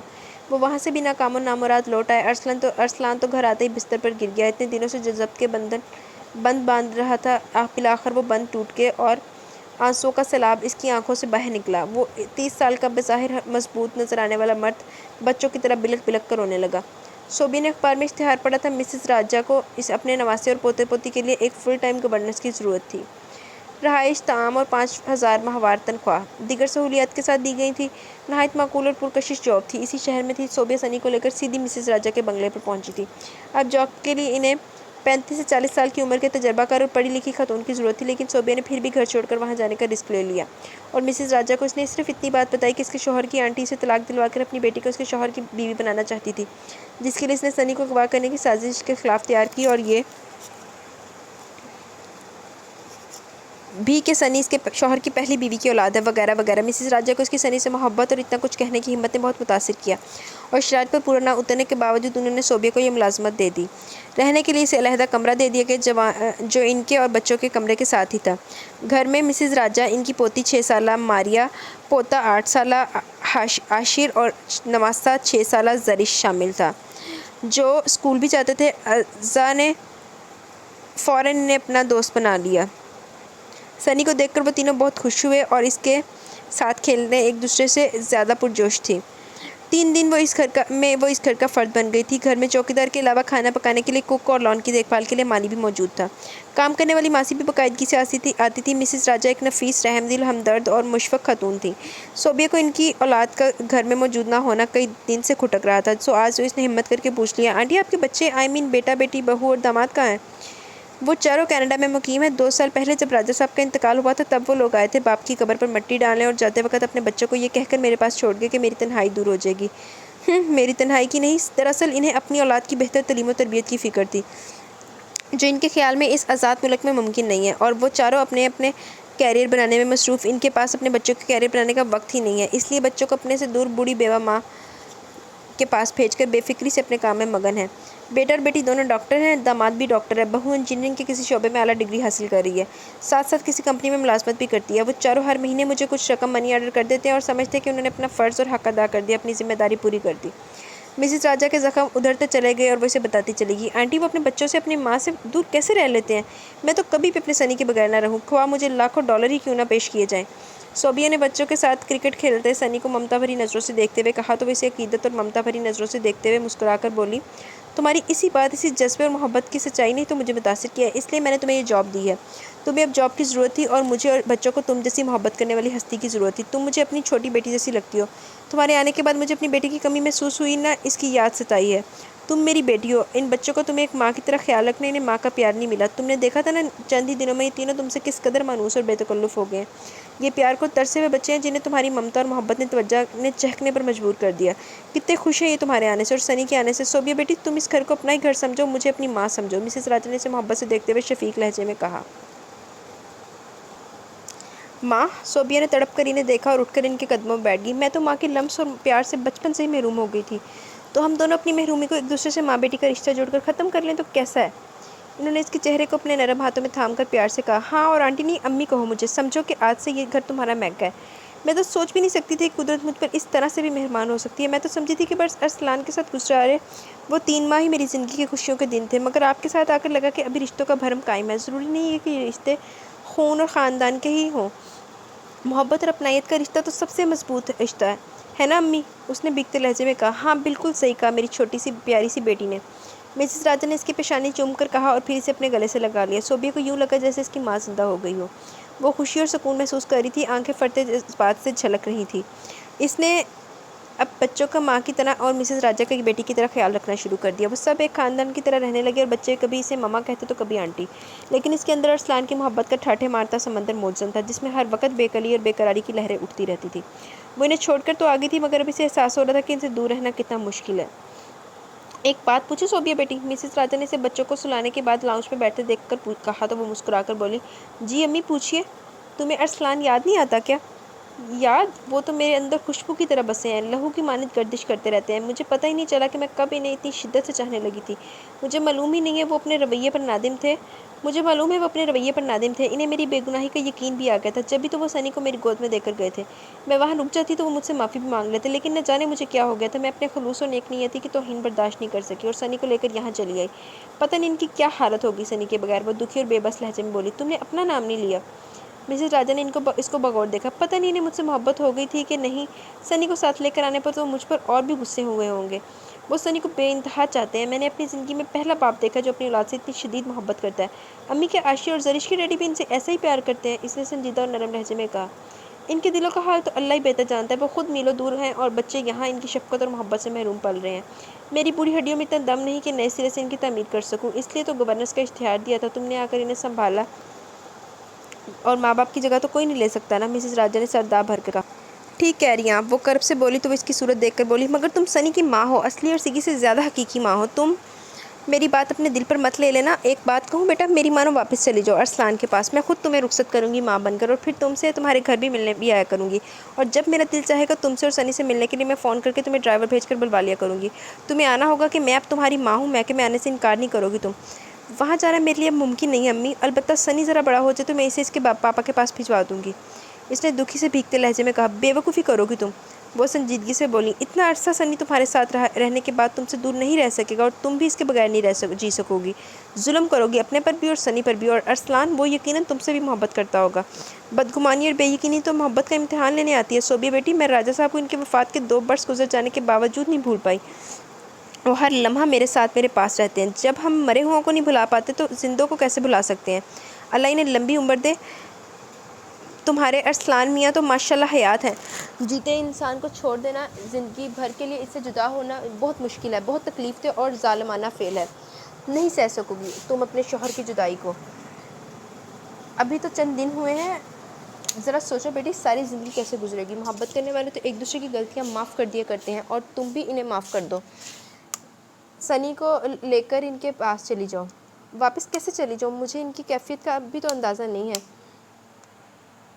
اگر وہ پہلے سے زیادہ غصے میں ہوئے بیٹی، جو حالت تمہارے دل کی ہے نا، وہی حالت ارسلان میاں کے دل کی بھی ہوگی۔ تم ٹھنڈے دماغ سے سوچو، بیٹیاں تو اپنے گھر میں ہی آباد اچھی لگتی ہیں۔ میری بھی دلی خواہش ہے کہ تم اپنے شوہر کے ساتھ ہنسی خوشی زندگی بسر کرو۔ سنی کو اتنا عرصہ باپ کی محبت سے محروم رکھ کر اس کے ساتھ بھی زیادتی ہے، اور ارسلان کے ساتھ بھی۔ کدھر گیا؟ میری باتوں پر غور ضرور کرنا، اور چلو اب جا کر سو جاؤ، سارا دن بچوں کے ساتھ لگی رہتی ہو، تھک گئی ہوگی۔ انہوں نے محبت سے سمجھاتے ہوئے کہا۔ جی امی، شب بخیر، وہ آہستہ سے کہہ کر اپنے کمرے میں چلی گئی اور ارسلان کو سوچتے سوچتے نیند کی وادیوں میں پہنچ گئی۔ ارسلان نے سنی کی سالگرہ کی تصاویر ڈیولپ کرا لی تھیں، روز انہیں دیکھتا، ان سے باتیں کرتا۔ صوبیہ اور سنی کی ڈھیروں تصاویر تھیں جو 3 ماہ کے اس عرصے میں اس نے کھنچوائی تھیں۔ صوبیہ کی 2 خوبصورت تصویریں اس نے بیڈ روم کی دیوار پر آویزاں کر دی تھی۔ اس کی مسکراتی صورت دیکھ کر ارسلان کا دل بے اختیار اسے چوم لینے کو چاہتا۔ وہ بے بسی سے اس کی تصویر پر ہاتھ پھیر کر رہ جاتا۔ اس نے شہر کے دارالامان وومن ہاسٹلز میں ہر روز ان دونوں کا پتہ کیا، اور جب دیکھا کہ وہاں کملا اس کی فون کال اور آمدن پر بیزاری اور ناگواری کا اظہار کرنے لگا تو اس نے وہاں جانا اور فون کرنا بند کر دیا اور اپنا مسئلہ اللہ کے سپرد کر دیا۔ اسے صوبیہ اور سنی کی آوازیں سنائی دیتی تو وہ چونک جاتا، تڑپ کر باہر بھاگتا، بے بس ہو کر انہیں پکارنے لگتا۔ خود کو اس نے بزنس میں اس قدر مصروف کر لیا تھا کہ وہ صبح کا گھر سے نکلا، رات کے 12 بجے گھر لوٹتا۔ سنی اور صوبیہ کی یادوں سے بچنے کے لیے وہ خود کو مصروف کر رہا تھا، مظہر الگ اس سے شرمندہ تھا کہ اس کے لیے کچھ نہیں کر سکا، اور اس کی حالت دیکھ دیکھ کر پریشان اور دکھی بھی تھا، مگر وہ بھی مجبور تھا۔ وہ کہاں سے ڈھونڈ کر لاتا صوبیہ اور سنی کو، جو ایک ہی شہر میں ہوتے ہوئے بھی اس کی پہنچ اور نظروں سے دور تھی۔ 6 ماہ گزر گئے تھے، ارسلان انہیں ڈھونڈ کر تھک بھی گیا تھا۔ ان 6 ماہ میں بہت کچھ ہو گیا تھا۔ ارسلان کا بزنس بہت ترقی کر گیا تھا۔ ریحانہ بیگم اور خالد صاحب نے شاہانہ کی شادی اپنے رشتہ داروں میں کر دی تھی، وہ اپنے گھر میں خوش تھی۔ ارسلان صرف شاہانہ کی شادی میں شرکت کے لیے گیا تھا، ورنہ سنی کے اغوا کے واقعے کے بعد اس نے کبھی ریحانہ بیگم کے گھر کا رخ نہیں کیا تھا۔ خالد صاحب کے بے حد اصرار پر اس نے شاہانہ کی شادی میں شرکت کی تھی۔ ریحانہ بیگم تو اس سے پہلے سے زیادہ شرمندہ تھی کہ ان کی وجہ سے صوبیہ اور سنی سے دور ہو گئے۔ یہ سیم ارسلان کے لیے کسی قیامت سے کم نہیں تھی۔ بہت کچھ بدلا تھا اس عرصے میں، اگر نہیں بدلا تھا تو وہ اس کے دل کا حال، اندر کا موسم نہیں بدلا تھا۔ اس کے اندر مسلسل غم کا بادل چھایا تھا، بددستور خزاں کا موسم طاری تھا۔ رات کو وہ 11 بجے کے قریب گھر پہنچا۔ اس کا سر درد سے پھٹ جا رہا تھا۔ اسے چینج کر کے درد کی گولی بھی کھائی مگر درد سے نجات نہ ملی۔ سائڈ ٹیبل پر رکھی صوبیہ کی فریم شدہ تصویر، دلکش تصویر اٹھا کر دیکھنے لگا۔ صوبیہ، میں مانتا ہوں کہ میں نے تمہارے ساتھ بہت برا سلوک کیا، لیکن جان اچھا تو تم نے بھی نہیں کیا میرے ساتھ۔ بھلا کوئی یوں بھی جاتا ہے اپنا کو چھوڑ کر؟ ایک غلطی کی اتنی بڑی سزا! صوبی، تم نے میرا انتظار تو کیا ہوتا، میں تو تم سے بہت نادم تھا، معافی مانگنا چاہتا تھا تم سے اپنے شک بھرے رویے اور بدگمان رویے کی، مگر تم نے مجھے معافی مانگنے کا موقع ہی نہیں دیا، مہلت ہی نہیں دی مجھے کہ میں تمہیں منا لیتا۔ پہلے جدوں بھونک رہیا سی تے ادوں خیال نہیں آیا، ہن معافی دا موقع دیندی تینوں۔ صوبیہ میرے سے ڈر کے گئی ہے، اگر وہ تمہیں معافی کا موقع دے رہی تھی تو میں نے اس کو معافی کا موقع نہیں دینا تھا۔ اچھا ہویا بڑا۔ ارسلان اس کی تصویر پر ہاتھ پھیرتے ہوئے پرنم لہجے میں اس سے مخاطب تھا۔ دیکھو تو صوبی، میری کیا حالت ہو گئی ہے تمہاری جدائی میں، پلیز میری جان واپس آ جاؤ، ختم کر دو میری سزا، واپس آ جاؤ صوبیہ۔ وہ بولتے بولتے اپنا دکھتا سر سام کر لیٹ گیا۔ درد سر کے ساتھ ساتھ درد جدائی بھی بڑھتا جا رہا تھا۔ وہ دونوں ہاتھوں سے اپنا سر دبا رہا تھا اور ماضی کی ایک یاد اسے تڑپانے کے سامنے کھڑی تھی۔ ارسل، کیا سر میں درد ہو رہا ہے؟ وہ آفس سے لوٹا تو بستر پر لیٹے ہی اپنا سر دبانے لگا اور صوبیہ نے پریشان ہو کر پوچھا، ہاں ہلکا سا درد ہے۔ وہ اسے دیکھتے ہی مسکرا کر اٹھ بیٹھا۔ کوئی پین کلر لیا آپ نے؟ اس نے اس کے پاس بیٹھتے ہوئے پوچھا۔ نہیں۔ وہ اسے فکر مند دیکھ کر مسکرا دیا۔ اچھا، میں آپ کے سر میں تیل کی مالش کر دیتی ہوں، منٹوں میں سر درد غائب ہو جائے گا۔ لیکن میں تو تیل نہیں لگاتا نا۔ آپ نہیں لگاتے، ہم تو لگاتے ہیں اور لگا سکتے ہیں۔ چلے آپ چینج کر کے لیٹ جائیں، میں تیل لا کر مالش کر دیتی ہوں۔ ہفتے میں ایک بار آپ کے سر میں تیل ضرور لگاؤں گی اور آپ کی ساری تھکن دور ہو جائے گی۔ اس نے ان کے بالوں میں ہاتھ پھیرتے ہوئے کہا۔ وہ تو تمہیں دیکھتے ہی دور ہو جاتی ہے، وہ اسے محبت سے دیکھتے ہوئے بولا۔ اچھا جی، جب ہی سر پکڑ کر لیٹے تھے جھوٹے؟ اس نے اس ادا سے کہا کہ وہ کہکا لگا کر ہنس پڑا اور پھر صوبیہ نے اس کے چینج کرتے ہی اس کے سر پر تیل ڈال کر نرم نرم انگلیوں سے مالش کی۔ اسے اتنا آرام محسوس ہوا کہ وہ مزے سے سو گیا اور صبح فریش اور تازہ دم بیدار ہو کر آفس کے لیے تیار ہو رہا تھا۔ او صوبیہ، مجھے یوں چھوڑ کر ہی جانا تھا تو اپنا اس قدر عادی کیوں بنایا تھا؟ کیوں مجھے اپنا دیوانہ بنایا تھا؟ آج تو پہلے سے زیادہ درد ہے مگر تم نہیں ہو۔ آج میرا درد کیسے دور ہوگا؟ صوبی، پلیز لوٹ آؤ۔ اپنے کرتوت نہیں یاد، اینا یاد ہے کہ انہیں عادی کیوں بنایا۔ وہ بھیگتے لہجے میں بولا۔ اس کی تصویر اس کے سینے پر دھری تھی اور ہاتھ سر دبا رہے تھے۔ صوبیہ بچوں کو سلا کر کمرے سے باہر آ گئی۔ اس کا دل گھبرا رہا تھا، بے کلی سے پورے وجود پر چھائی ہوئی تھی۔ رات کے 12 بج رہے تھے۔ آج مسز راجہ کے لیے بہت خوشیوں بھرا دن تھا کیونکہ آج ان کے بچے، بیٹا بیٹی، داماد اور بہو کینیڈا سے واپس آ گئے تھے۔ بیٹی اور داماد تو 2 ماہ کی چھٹی لے کر آئے تھے۔ واپسی پر اپنے بیٹے کو بھی ساتھ لے جانے کا ارادہ تھا۔ بیٹا اور بہو البتہ مستقل پاکستان آ گئے تھے، یہاں انہیں بہت اچھی جاب بھی مل گئی تھی۔ اسی وقت وہ واپس لوٹے تھے۔ کچھ صوبیہ کا بھی کمال تھا جو وقتاً فوقتاً انہیں ای میلز اور ٹیلی فون پر مسز راجہ کی کیفیت سے آگاہ کرتی رہتی تھی اور انہیں یہاں آ کر رہنے کے لیے قائل کرتی رہی تھی اور ان کے بچوں سے بھی انہیں واپس آنے پر اصرار کرتی تھی، اور آج اس کی کوشش کامیاب ثابت ہو گئی تھی۔ وہ سب لوٹ آئے تھے، وہ سب بہت خوش تھے، خاص کر مسز راجہ۔ انہوں نے تو صوبیہ کا شکریہ تک ادا کیا اور ان کی کوششوں سے وہ آگاہ جو تھی اور وہ انہیں خوش دیکھ کر ہنس پڑی تھی۔ رات دیر تک باتیں کرنے کے بعد وہ سب اپنے اپنے کمروں میں سونے کے لیے گئے تھے مگر اسے نیند نہیں آ رہی تھی۔ اس کے اندر باہر اداسی نے ڈیرے ڈال دیے تھے۔ اسے بار بار ارسلان کی یاد آ رہی تھی۔ وہ دل کے ہاتھوں مجبور ہو کر ٹیلی فون کرنے کی نیت سے لاؤنج میں چلی گئی۔ صوبیہ بیٹی، تم سوئی نہیں ابھی تک؟ مسز راجہ اپنے کمرے میں جا رہی تھی، اسے دیکھ کر چلی آئیں۔ امی، نیند نہیں آ رہی تھی، وہ صوفے پر بیٹھتے ہوئے تھکے تھکے لہجے میں بولی۔ ارسلان کی یاد ستا رہی ہے نا؟ انہوں نے اس کے سر پر ہاتھ رکھ کر شفقت سے پوچھا۔ جی امی، پتہ نہیں کیوں آج میرا دل بہت گھبرا رہا ہے، میں انہیں فون کر لوں امی؟ ارے بیٹا فوراً کرو، تم روز فون کرنے کے ارادے سے یہاں آتی ہو، وہ مسکراتے ہوئے بولی۔ وہ سو گئے ہوں گے، رات بہت ہو گئی ہے، اس نے وال کلاک پر نگاہ ڈال کے کہا۔ تم سو گئے ہو جو وہ سو گئے ہوں گے، یقیناً وہ بھی تمہاری طرح جاگ رہے ہوں گے۔ صوبیہ بیٹا واپس چلی جاؤ، میں یہ اس لیے نہیں کہہ رہی کہ میرے بچے واپس آ گئے ہیں تو مجھے تمہاری ضرورت نہیں رہی، بلکہ میں تمہیں خوش دیکھنا چاہتی ہوں، تم اپنے گھر میں خوش و خرم زندگی بسر کرو، یہ میری دلی تمنا ہے۔ بیٹا بہت عذاب سہ لیا تم نے بھی اور ارسلان نے بھی، اب بس کرو بیٹا، یہ اچھے دن یوں ضائع مت کرو، اپنے شوہر کے پاس چلی جاؤ، اگر ڈرتی ہو یا انا اڑے آ رہی ہے تو بیٹا یہ دونوں چیزیں محبت میں ممنوع ہیں۔ اچھا ایسا کرو، تم مجھے ارسلان بیٹے کے فون نمبر دو، میں خود انہیں بتا دوں گی کہ تم میرے پاس ہو، یہ ظاہر نہیں کروں گی کہ میں تمہاری مرضی سے فون کرا رہی ہوں۔ چلو نمبر ملاؤ، میں بات کرتی ہوں، انہوں نے نرمی سے کہا۔ میں خود بات کر لوں گی، آپ بھی سو جائیے، بہت رات ہو گئی ہے۔ اچھا تم فون ضرور کر لینا، شب بخیر، مسز راجہ نے مسکرا کر کہا اور اس کے ماتھے پر بوسہ دے کر اپنے کمرے میں چلی گئی۔ وہ چند سیکنڈ تک خود کو مضبوط بناتی رہی، پھر ہمت کر کے کانپتی انگلیوں سے ارسلان کا نمبر ڈائل کرنے لگی۔ ٹرن ٹرن ٹیلی فون کی بیل بجی تو ارسلان کا دل بہت زور سے دھڑکنے لگا۔ اس نے کوہنی کے بل اٹھ کر ہاتھ بڑھا کر ریسیور اٹھایا۔ ہیلو، صوبیہ اس کی آواز پہچان گئی تھی۔ اس کے پورے وجود میں سنسناہٹ دوڑ گئی، ہاتھ بھیگ گئے۔ اس نے ماؤتھ پیس پر ہاتھ رکھ لیا۔ ہیلو، کون ہے بھائی؟ بات کیجیے، یہ فون بند کر دیجیے۔ ارسلان نے تھکے تھکے مگر مہذب لہجے میں کہا تو اس نے فٹ سے ریسیور کریڈل پر رکھ دیا۔ بات کیسے کرتی، گلے میں آنسوؤں نے بند باندھ دیا تھا۔ وہ منہ پر ہاتھ رکھ کر روتی ہوئی اپنے کمرے کی طرف بھاگی۔ ارسلان ریسیور واپس رکھ کر لیٹا تو صوبیہ کی صورت اس کی نگاہوں میں آ سمائی۔ بجلی کی طرح ایک خیال اس کے دماغ میں بے اختیار پکار اٹھا، صوبیہ! یہ فون صوبیہ کا تھا۔ ہاں، صوبیہ کا فون تھا۔ وہ بھی میری طرح بے چین ہوگی۔ صوبی! وہ تیزی سے اٹھا اور ریسیور اٹھا کر کان سے لگا لیا۔ Hello hello Sobi, Sobia, hello!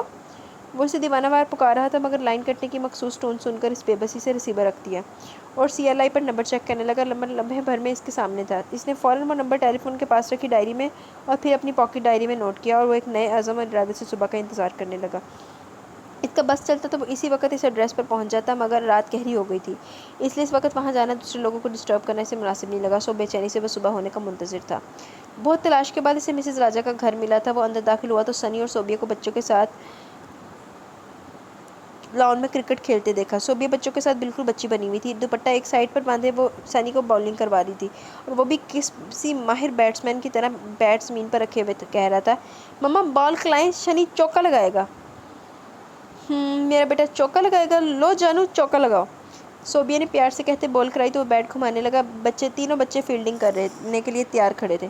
دور کھڑے ارسلان کا دل چاہا کہ بھاگ کر جائے اور ان دونوں کو اپنے سینے سے لگا کر مہینوں کی بے قراری، بے کلی اور بے چینی سے نجات پا لے۔ اس سے مزید وہاں رکا نہیں گیا اور تیز تیز قدم اٹھاتا ان کی طرف بڑھنے لگا۔ صوبیہ! اس نے قریب پہنچ کر اسے پکارا تو وہ سٹ پٹا کر اس کی آواز کی سمت مڑی۔ وہ چاروں بھی ارسلان کو حیرانگی سے دیکھنے لگے۔ صوبیہ نے حیرت اور دکھ سے اسے دیکھا۔ سیاہ پینٹ اور گرے رنگ کی شرٹ میں وہ بہت دلکش مگر ٹوٹا ہوا لگ رہا تھا۔ اس کی آنکھوں میں سرخ لکیروں کا جال بچھا ہوا تھا جو اس بات کا گماس تھا کہ وہ کتنے رات جگہوں کی اذیت جھیلنے کے بعد اس تک پہنچا ہے۔ آج وہ شیو کیے بغیر ہی تیار ہو کر گھر سے نکل پڑا تھا۔ اس سے ملنے کی، اس تک پہنچنے کی جلدی جو تھی، اسے اس کی حالت دیکھ کر صوبیہ کے دل پر چوٹ سی پڑی مگر وہ آگے بڑھنے کی بجائے خوف سے پیچھے ہٹ گئی۔ ارسلان مجھے طلاق دینے اور سنی کو لینے کے لیے آئے۔ نہیں، میں انہیں ایسا نہیں کرنے دوں گی۔ سنی! وہ یہ سوچتے بے چین ہو گئی اور گیند پھینک کر سنی کو لپک کر اٹھایا اور تیزی سے اندر دوڑ لگا دی۔ صوبیہ میری بات تو سنو، صوبی رکو صوبیہ! وہ بھی بے قرار ہو کر اس کے پیچھے بھاگا۔ اندر اخبار پڑھتی مسز راجہ نے پہلے صوبیہ اور پھر ارسلان کو اس کے پیچھے دوڑتے دیکھا تو حیرانگی سے صوبیہ کو آواز دینے لگی، صوبیہ! ارے السلام علیکم جی، میں ارسلان ہوں، صوبیہ کا شوہر۔ ارسلان نے دیکھتے ہی رک کر اپنا تعارف کروایا۔ نظریں اس سمت لگی تھی جہاں صوبیہ سنی کو اٹھائے غائب ہوئی تھی۔ شکر ہے بیٹا تم پہنچ گئے، جاؤ اسے منا کر اپنے ساتھ لے جاؤ، وہ بھی تمہارے بغیر ادھوری ہے، جاؤ شاباش۔ مسز راجہ نے مسکراتے ہوئے کہا، شکریہ آنٹی۔ وہ تیزی سے کہتا اس کمرے کی طرف بھاگا جہاں صوبیہ گئی تھی۔ اس نے کمرے میں قدم رکھا تو صوبیہ نے اسے دیکھتے ہی رخ پھیر لیا اور سنی کو بیڈ پر اتار دیا۔ ارسلان دروازہ بند کر کے اس کے قریب چلا ہے۔ صوبیہ! ارسلان نے اس کے شانے پر ہاتھ رکھا۔ میں نہیں ہوں صوبیہ۔ وہ ایک قدم آگے بڑھ گئی۔ ارسلان کا ہاتھ اس کے شانے سے پھسل گیا۔ اس کے اس طرح بچوں کے لیے انداز میں جواب دینے پر اب اس کے لبوں پر خود بخود ہلکی سی مسکراہٹ پھیل گئی اور نرمی سے بولا، تم نہیں ہو صوبیہ تو پھر باہر سے کھیلتی رہتی نا، اندر کیوں غائب ہوئی؟ آپ یہاں کیوں آئے ہیں؟ وہ رخ پھیرے کھڑی خود کو مضبوط بناتے ہوئے بولی۔ وہ حیران ہی تو تھی کہ انہیں یہاں کا پتہ کس نے بتایا۔ مسز راجہ نے بھی اس نے ارسلان کا صرف نام ہی بتایا تھا، کام اور رہائش یا فون نمبر سے تو وہ بے خبر ہی رکھا تھا اب تک۔ اس حیرت کے ساتھ ساتھ اس کے آنے کی اسے بے حد خوشی تھی مگر وہ اس پر ایک دم سے ظاہر نہیں کرنا چاہتی تھی۔ آخر انہوں نے اسے بے اعتبار و بے یقین بھی تو کیا تھا۔ یہ سوال تو مجھے تم سے پوچھنا چاہیے کہ تم یہاں کیوں آئی ہو اپنے گھر اور شوہر کو چھوڑ کر؟ وہ اس کے قریب آ کر اس کے رخساروں پر کھیلتی بالوں کی شریر لٹ کو پکڑتے ہوئے اسی دھیمے اور نرم لہجے میں پوچھ رہا تھا۔ اس کی دھڑکنیں تیز ہو رہی تھی۔ میرا نہ کوئی گھر ہے اور نہ شوہر، اس نے سپاٹ لہجے میں جواب دیا۔ تو یہ بیٹا کس کا ہے؟ ارسلان نے آگے بڑھ کر سنی کو بازو میں اٹھا کر اس کا ماتھا چومتے ہوئے کہا اور پھر سنی سے کہنے لگا، سنی بیٹے پاپا کے ساتھ چلو گے نا؟ پاپا آپ کو لینے آئے ہیں بیٹا۔ سنی کے لیے تو کسی نئی آیا کا بندوبست کر لیا ہے کیا؟ صوبیہ کا دل ڈوبنے لگا اس خیال سے کہ وہ صرف سنی کو لینے آیا۔ سنجیدہ لہجے میں پوچھا، جی نہیں، نئی آیا کی کیا ضرورت ہے، ہمیں تو یہ پرانی آیا ہی پسند ہے۔ ارسلان نے شریر لہجے میں کہتے ہوئے اس کے چہرے کو نرمی سے چھوا تو وہ تپ کر بولی، مجھے نہیں کرنی آپ کی آیا گیری، تو اور کون کرے گا؟ ہم باپ بیٹے کو تو صرف آپ ہی سنبھال سکتی ہیں۔ ارسلان نے سنی کے نیچے اترنے کے لیے ہاتھ پاؤں مارنے پر اسے بیڈ پر چھوڑتے ہوئے کہا، بیٹے سے تو تمہیں بہت پیار ہے، اسے تو اپنے ساتھ لے آئیں۔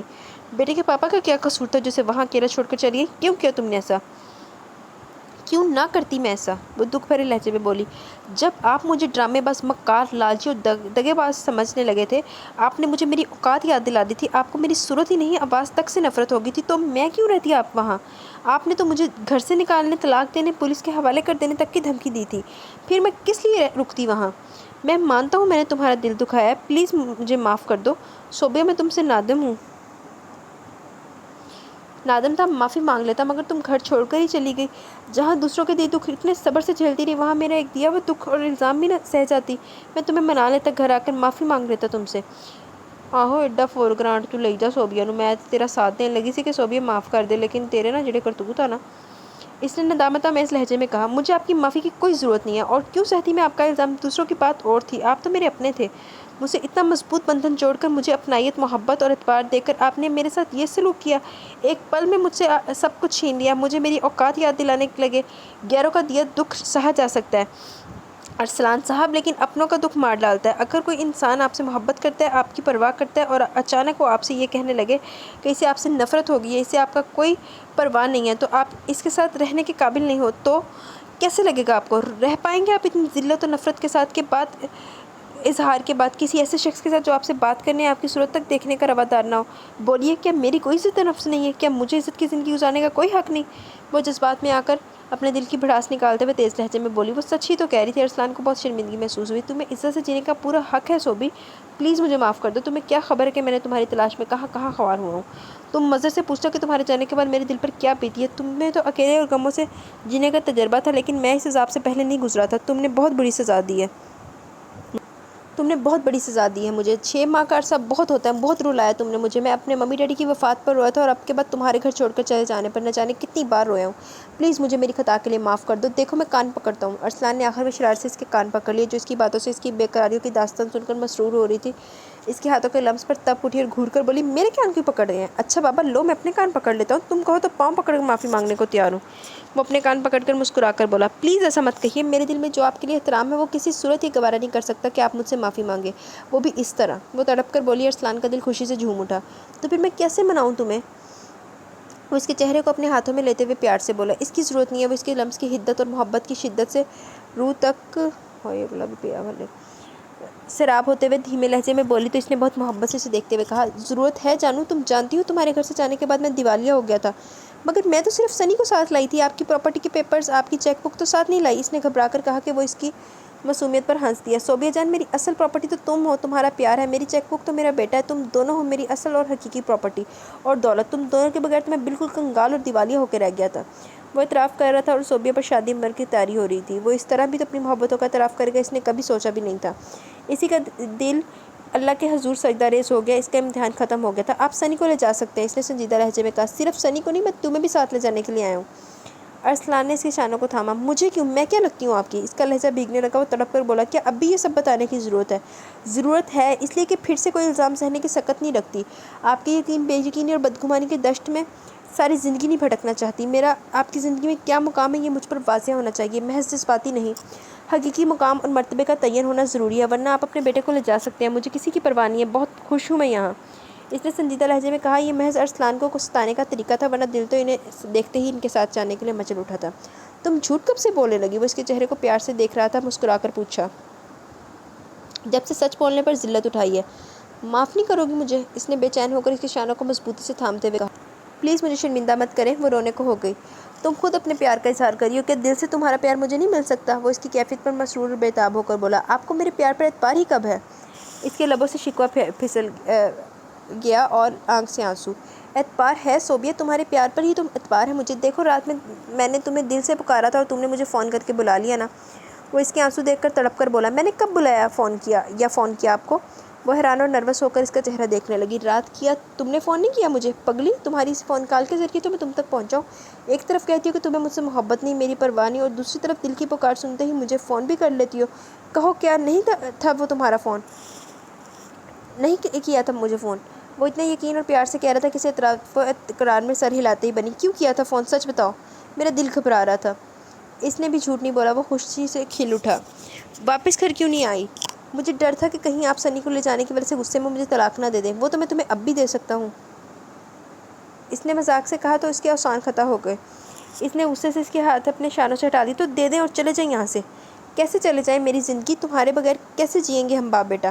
تم تو میری رگ رگ میں سما گئی ہو، اپنی تمام تر محبت اور رعنائیوں سمیت۔ میری محبت کے یقین کے لیے کیا اتنا کافی نہیں ہے صوبی کہ تم فون کرنے کے باوجود خاموش رہی اور میں پھر بھی تم تک پہنچ گیا؟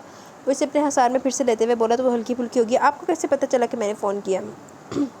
اس نے اپنی حیرت کو زبان دے ہی ڈالی آخر۔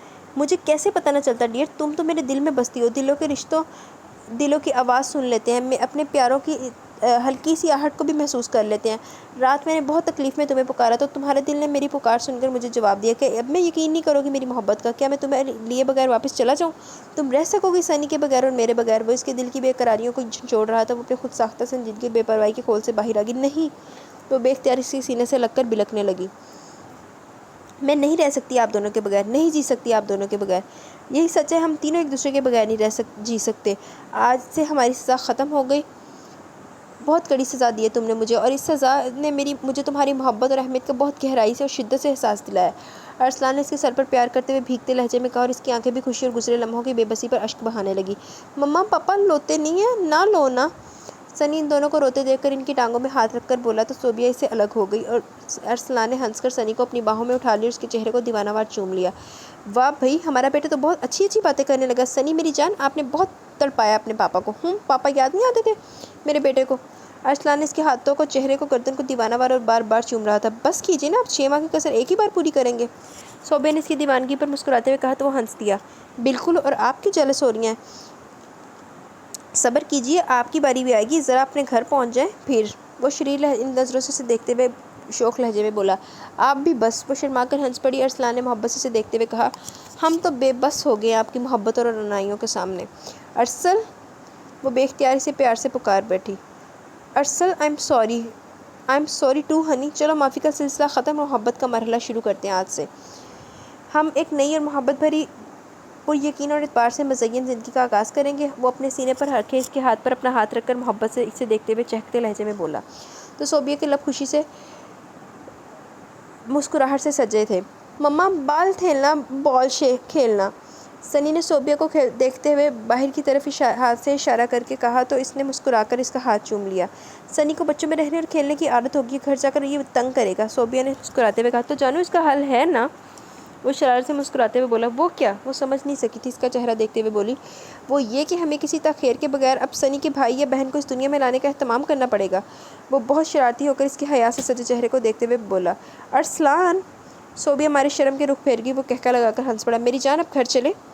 ارسلان نے اس کی شانوں کے گرد اپنا بازو حمائل کر کے اسے اپنے ساتھ لگا کر اس کی پیشانی پر اپنی محبت کی مہر ثبت کر کے محبت سے کہا تو اس نے شرمیلے پن سے مسکراتے ہوئے اس بات میں سر ہلا دیا، اور تھوڑی دیر بعد وہ ارسلان کا ہاتھ تھامے اس کے سنگ اپنے گھر کی طرف رواں تھی، جہاں ایک خوبصورت، خوشیوں محبتوں بھری، پر یقین اور پر اعتبار زندگی اس کے استقبال کے لیے موجود تھی۔ جی تو گائز، کیسا لگا آپ کو یہ ناول؟ اپنی رائے کا ضرور اظہار کیجیے گا، اور اب مجھے اجازت دیں اور مجھے بہت ساری دعاؤں میں یاد رکھیے گا۔ دعاؤں کی آج کل بہت اشد ضرورت ہے، تو انشاءاللہ کل ملیں گے ود نیو ناول۔ ابھی آپ کے لیے ناول بھی ڈیسائیڈ کرنا ہے، تو نیو ناول کے ساتھ جلدی ملیں گے، تو دعا میں یاد رکھیے، اپنا خیال رکھیے۔